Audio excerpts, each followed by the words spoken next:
if you have dreams of working in Europe as a medical doctor from abroad, you have most likely been faced with a tough choice between the two most popular European destinations, and that is Germany and the UK. In this video, I'm going to be comparing and contrasting the German medical licensing exam and the UK MLE, also formerly known as the PLAB exam. Now, I would like you to watch until the end of the video, because at the end of the video, there's some crucial points that I'm going to make that will be helpful for you. Now, my name is Melk. I'm a medical doctor. I graduated from Uganda with a bachelor in medicine and surgery, and I worked in Uganda for 2 years, and then I relocated in Germany. So I currently live in Germany, and I'm on the journey of being licensed to work here as a medical doctor. So without any further ado, let's go. Now, before we go any further, I think it's very prudent that we just have some definitions here so that we can just be clear with what we're talking about. Now, PLAB stands for Professional and Linguistic Assessment Board, and UK MLE stands for United Kingdom Medical Licensing Assessment. The German exam consists of the FSP, which is also known as the Fachsprachenprüfung, and the Kenntnissprüfung. The PLAB exam or the UK MLE is a national exam, and that means it is done and is valid for the whole of the United Kingdom, while the German medical licensing exam is conducted by different Bundesländer or by different states. In other words, Germany has a federal system of government, and every state has its own set of exams. Although the structure is the same, but every state has its own body that sets the exam.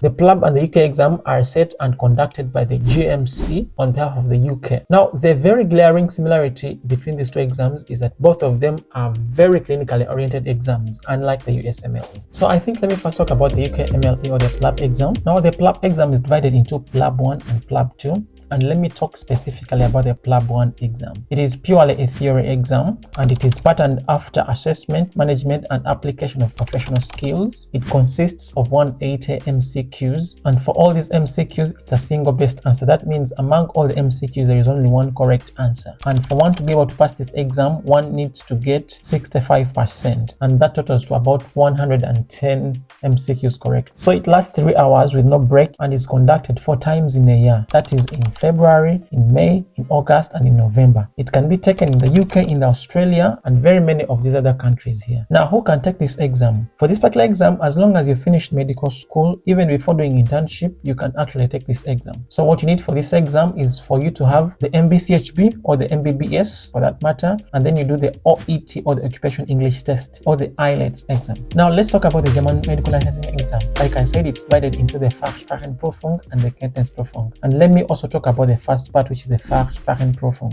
For the German Fachsprachenprüfung, like I said, it tests the language skills of the candidate, and what one requires to do this language is you have to have had your MBBS or the MBCHB, and then you must have completed internship. So what are the details of this exam? This exam is actually a long case. In other words, you're simply taking a history of a patient. It lasts 1 hour and is divided into 3 parts. Each part is lasting about 20 minutes. The first part, you are presented with an actor who basically acts as a patient, and so your role here is to speak German fluently with them, but also listen to them as they present their symptoms, and for you to be able to tickle out all the necessary information that is important for you to make a diagnosis. The second part is the documentation part. You write the doctor's letter. Here it's called the Arztbrief. Basically what you do is you sit down for 20 minutes for you to document everything accurately, basically like how you do in writing a doctor's letter. Now the third part is you are actually supposed to sit before a panel. You go and sit and face a panel of 2, 3, or 4 doctors. These are the examiners, and what you do in this case is you present your case, and then you are fired some questions concerning the case, why you think that is your diagnosis. For this exam, it's a pass or fail. There's nothing like a percentage. The panel of the 4 doctors sits and assesses, and if you've done a wonderful job in conversing with them, then you pass. So it's a pass or fail. There's nothing like you get a percentage or something like that. No, it's just a pass or fail, and you actually get your results immediately. Now, something wonderful about this exam is that once you're done with this exam, you are allowed to work in Germany. You can start working, although you work under supervision. Now, the cost for this exam is 380 euros, unlike the PLAB 1 exam, which costs 286 pounds. Now, let's talk about the second set of exams, PLAB 2. Now, for the PLAB 2 exam, it's also, like I said, it's also a clinically oriented exam. It's an OSCE exam, and this OSCE exam has 16 clinical stations that include sometimes taking a particular history or interpreting results or carrying out a particular explanation of the patient. And for these 16 locations, or rather these 16 stations, there are 2 rest stations. It's held in 2 locations and only in the UK, both in Manchester. It's also held twice a year. If you fail this exam, you can only attempt it 3 more times. And the pass rate for this exam is about 64.8%. It's only after passing this exam that you're allowed to work in the UK, but still under supervision. Yes, it costs about £981. Yeah, and basically that's about the PLAB exam. That's PLAB 2 exam. And so let's talk about its German counterpart. Its German counterpart, or the Part 2 exam of the German medical licensing exam, is also called the Kenntnissprüfung. So Kenntnissprüfung also just means knowledge test. Only and only in German. There are no other places where you can do this exam. It's also a long case, just like the Fachsprachenprüfung.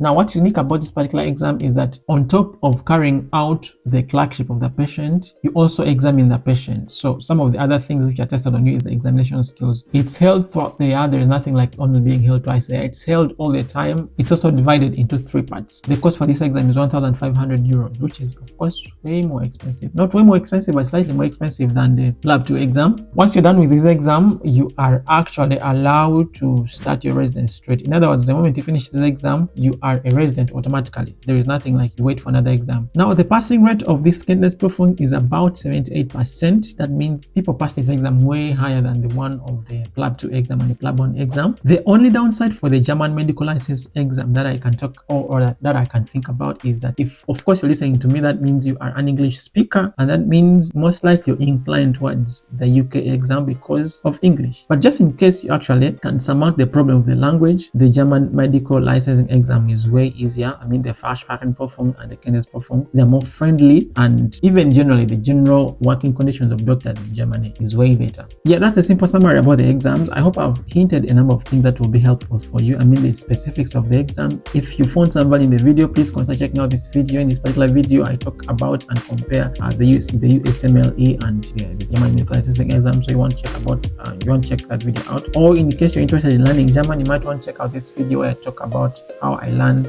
German and reached fluency within 6 months. A thumbs up from you will be totally appreciated. And in case you have any specific question, especially concerning the qualification process of becoming doctor in German, please feel free to leave it in the comment section. And of course, it would be wonderful if you subscribe to the channel if you've not yet too. And until the next one, bye and peace.